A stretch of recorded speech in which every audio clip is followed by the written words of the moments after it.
Hello, student. Today we are discussing about architecture of 8085. So, this architecture 8085, we have six 8-bit general purpose registers: register B, register C, register D, register E, register H, and register L. These are called general purpose registers. They store 8-bit, and in addition of these six 8-bit general purpose registers, we have two 16-bit registers: stack pointer and program counter. Another 16-bit register is incrementer and decrementer address latch.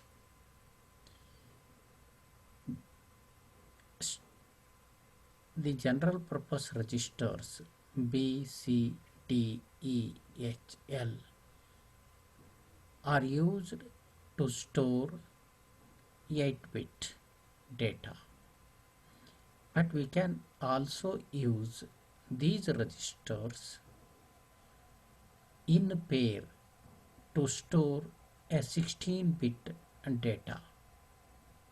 But allowed pair of registers are BC register pair, DE register pair, HL register pair. We cannot use CD, EH like this. We must use only BC register pair to store 16-bit register, DE register pair, and HL register pair. These register pair together stores 16-bit data. Stack pointer is called special function or special purpose register. It is used only for special purpose. It stores address of the stack top. Stack means a portion of the RAM, that is read-only memory, reserved for some purpose. It is called a stack. Stack pointer is a register. It contains address of the stack top memory location. Always it points stack top. Then another 16-bit register, program counter. It is a 16-bit register. It is also called a special function register. This program counter register holds or contains address of the next instruction to be fetched. Usually, instructions are stored sequentially, one after the other. So, program counter automatically increments when an instruction is fetched from the memory. So, it always points address of the next instruction to be fetched. Incrementer and decrementer. This is also a special function register. It is used to increment or decrement the address. So these are registers. In addition of these registers, we have accumulator. It is an 8-bit register. It is not a general purpose register. It is a special function register. It is also called, it is a part of the ALU, arithmetic and logic unit.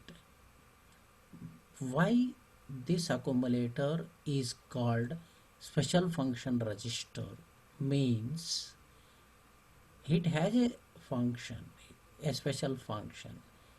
It contains one of the operand for arithmetic and logical operation. For example, if I want to add two numbers, two 8-bit numbers, one of the number must be in accumulator.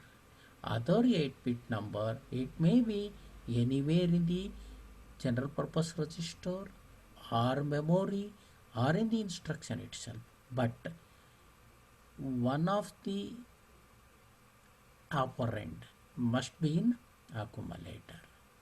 Then after any arithmetic and logical operation, result is stored back in the accumulator. That's why it is called a special function register, or it is also a part of the arithmetic and logic unit.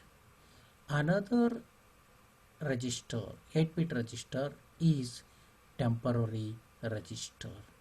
It holds a data temporarily for the arithmetic and logic operations. It is called user not accessible register. What it means? It means that programmer cannot change content of the temporary register. Okay. A microprocessor uses this register to store a second operand temporarily. So programmer cannot able to change the content of temporary register. That's why it is called user not accessible registers. These two are 8-bit registers. Okay. And we have a flag register of 8-bit. Out of 8-bit, we use only 5 bits and 3 bits are not used. So flag register or flag flip-flops, each flip-flop stores 1 bit. Okay. There are 5 different flags: sign flag, auxiliary sign flag, carry flag, auxiliary carry flag, and parity flag. So sign flag means if a result is negative, then sign flag will be set. If a result is positive, then sign flag will be reset.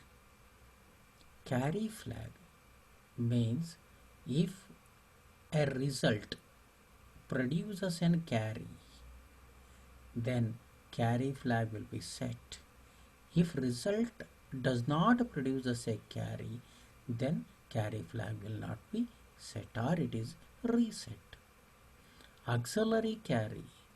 Auxiliary carry flag will be set whenever a carry appears from D3 to D4.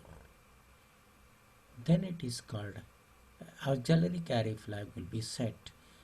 If there is no carry from D3 to D4, then auxiliary carry flag will be reset to 0. This flag is used for BCD arithmetic. Next, zero flag. Zero flag means if a result, any arithmetic and logical result, produces a result of 0, then zero flag will be set. Otherwise, it is reset. Then parity flag. If a result contains even parity, even number of ones, then this flag will be set. Otherwise, it is reset. These are the 5 flags. In these 5 flags. Four flags are used for branching instructions: sign flag, carry flag, zero flag, and parity flag. These four flags are used for branching instructions to branch out normal sequence of the program. And auxiliary carry flag is not used in jump instructions or conditional or unconditional jump instructions. Okay. So after this we have instruction register. It is also an 8-bit register. It is also not accessible to the programmer. During the program execution, microprocessor uses this. When usually instructions are stored in the memory location outside the microprocessor. When microprocessor reads the instruction or fetches the instruction from the memory comes and stores in the instruction register. From the instruction register it goes to instruction decoder and machine cycle encoding block. In this block decodes the instruction and it generates machine cycles, and this is given to the timing and control unit. Okay, in timing and control unit it generates timing signals as well as control signals. So in timing and control unit we apply a clock 3 megahertz maximum. Then we can take clock out for another purpose, and we have ready signal. So ready signal means whenever a memory or a input output device is slow, then microprocessor must be in waiting state. So when input output device data is ready, then it sends ready signal. Then microprocessor comes out from the waiting process. Then we have two control signals, RD bar and write bar. Whenever microprocessor wants to read a data from the input device or from the memory, it sends RD bar as 0. Suppose if microprocessor wants to write something into the memory or into the output device, then write bar signal becomes 0 or control unit sends 0 write bar signal. ALE, it is called address latch enable signal. So in last class we have discussed about multiplexing of the data bus and control bus. During the T1 state, complete 16-bit data is available in A8 to A15 higher order address and AD0 to AD7 at lower order address. But this lower order address bus is multiplexed. The same AD0 to AD7 lines must be used to carry the data. That's why this lower order address must be stored somewhere. To store this lower order address, we use address latch enable signal. During T1 state, this address latch enable signal becomes high. When it goes high, address in the lower order address bus will be stored in the latch. Then we have two status signals, S0 and S1. It gives the status of the microprocessor, which work is doing the microprocessor at that particular point. Then we have IOM bar, because the same address bus is connected to memory as well as input device and also output device.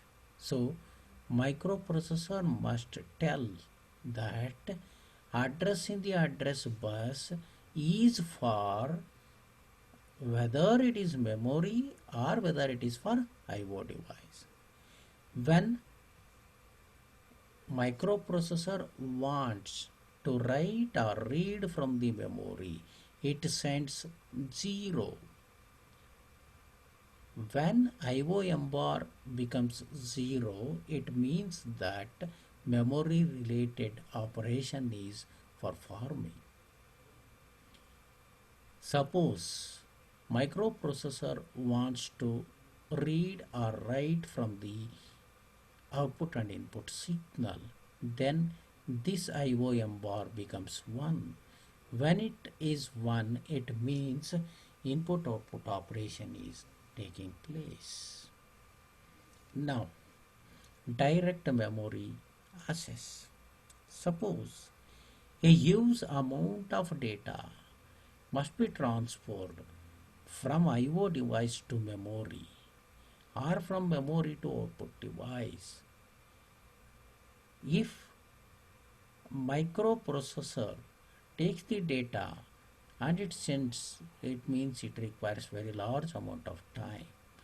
That's why at that particular point DMA is used, means directly input output device and memory is connected without the mediator of the microprocessor.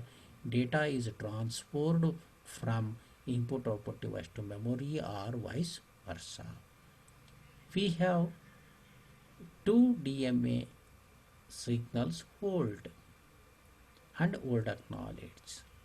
Suppose a request for the microprocessor holds, means a high signal is applied to hold, then it is a request signal to microprocessor that it should connect input output device and memory for direct memory access.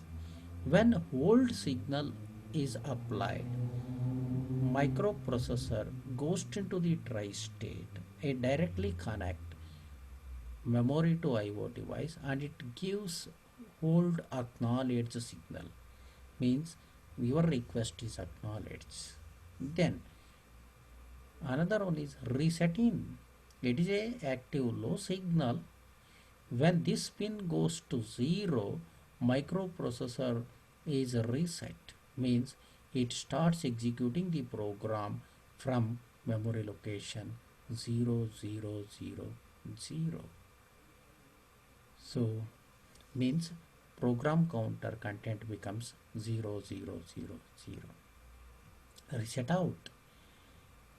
Suppose this reset out signal can be connected to other devices to reset the other external devices.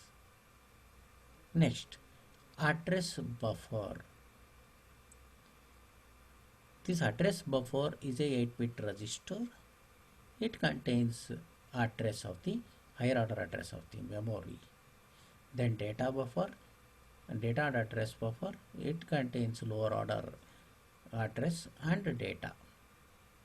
Now, after this, we have arithmetic and logic unit, because 8085 is a 8-bit microprocessor. The ALU of 8085 is also 8-bit.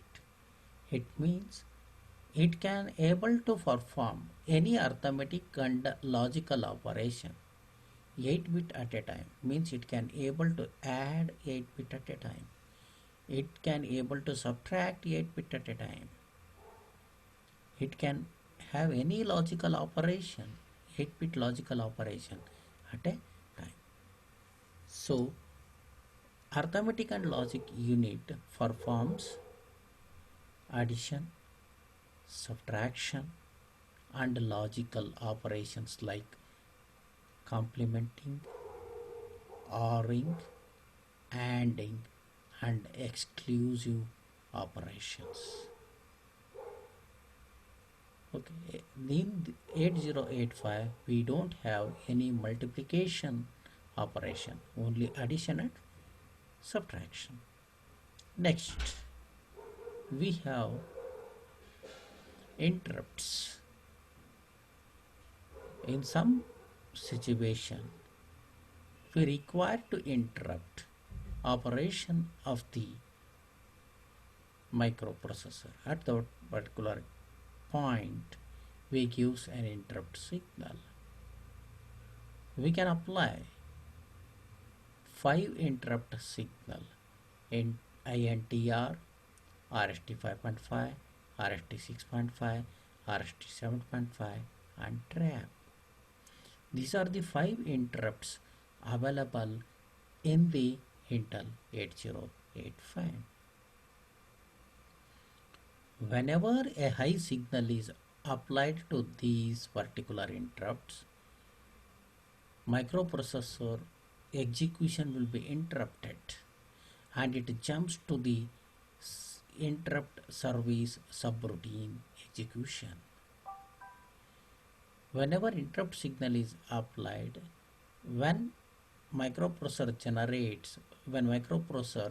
goes to the ISS routine, then it gives interrupt acknowledge. In these 5 interrupts, INTR is called non-vectored interrupt, means where ISS is written, address of the ISS must be supplied by the programmer. But RST 5.5, RST 6.5, RST 7.5 and trap, these are called vectored interrupt. Vectored interrupt means the address of the ISS is predetermined. Address of the ISS may not, it is not the responsibility of the programmer to supply the ISS address. It jumps to a particular predetermined address or vectored location. That's why RST 5.5, RST 6.5, RST 7.5 trap are called vectored interrupts. Again, in these 5 interrupts, trap is called non-maskable interrupt. INTR, RST 5.5, RST 6.5, RST 7.5 are called maskable interrupts. What are these maskable and non-maskable? Maskable interrupt means we can able to mask the interrupt, means we may not go to the ISS, we neglect the interrupt. But trap is not a maskable interrupt, it cannot be neglected, it must be a microprocessor must be interrupted when it goes high. Now serial IO control. Usually microprocessor is a 8-bit microprocessor. It accepts 8-bit at a time. But for communication purpose, we use only 1-bit communication for economic reason. So, but microprocessor contains 8-bit. If we want to communicate from one microprocessor to other microprocessor, we send a data 1 bit at a time. So parallel to serial conversion.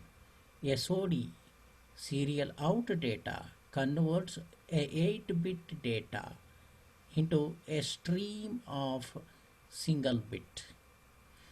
And SID, it accepts data serially, one bit at a time, and it converts this 8-bit parallel data. So this is about architecture of the 8085. Thank you.